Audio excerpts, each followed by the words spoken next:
Il arrive, il est vrai, à l'homme d'être confus de ses péchés et de délaisser certaines mauvaises habitudes avant d'être conscient de la puissance d'attraction de Jésus-Christ. Venez à moi, vous tous qui êtes fatigués et chargés, je vous donnerai du repos. Matthieu 11, 28. L'Écriture n'enseigne nulle part que le pécheur doive se repentir avant de répondre à cette invitation du Sauveur. C'est une puissance émanant de Jésus qui nous donne la véritable repentance.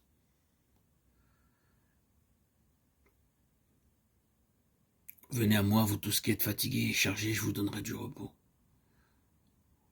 L'apôtre Pierre a éclairci cette question quand il a fait aux Israélites cette déclaration. Dieu l'a élevé par sa droite comme prince et sauveur pour donner à Israël la repentance et le pardon des péchés. Actes 5, 31.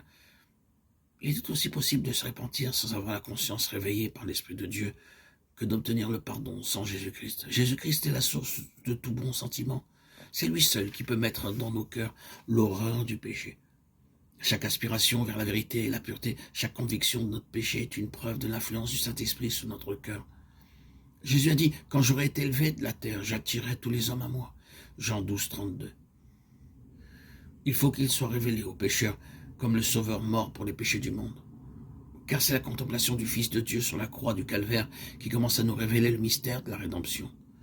La bonté de Dieu qui y éclate nous amène à la repentance.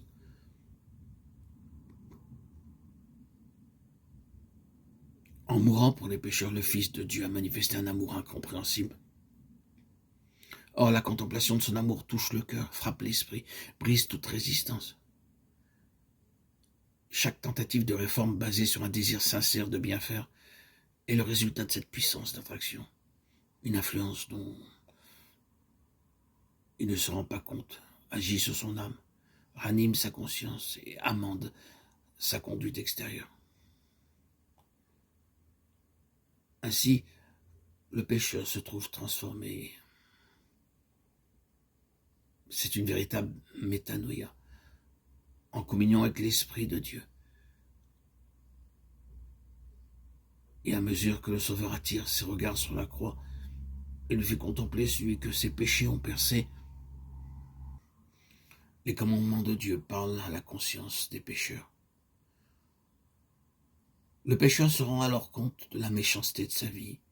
Il comprend que le péché a jeté de profondes racines dans son cœur. Il commence à entrevoir l'injustice de Jésus-Christ et il s'écrie quelle n'est pas la gravité du péché puisqu'il a fallu un tel prix pour la rédemption de ses victimes. Tout cet amour, toutes ces souffrances, toute cette humiliation, était-il nécessaire pour que nous ne périssions pas, mais que nous ayons la vie éternelle? Le pécheur peut résister à cet amour, refuser de se laisser attirer par le Sauveur. Mais s'il ne résiste pas, il sera alors attiré vers lui. La révélation du plan du salut l'amènera repentant au pied de la croix, et il comprendra que ses péchés ont causé les souffrances du bien-aimé Fils de Dieu.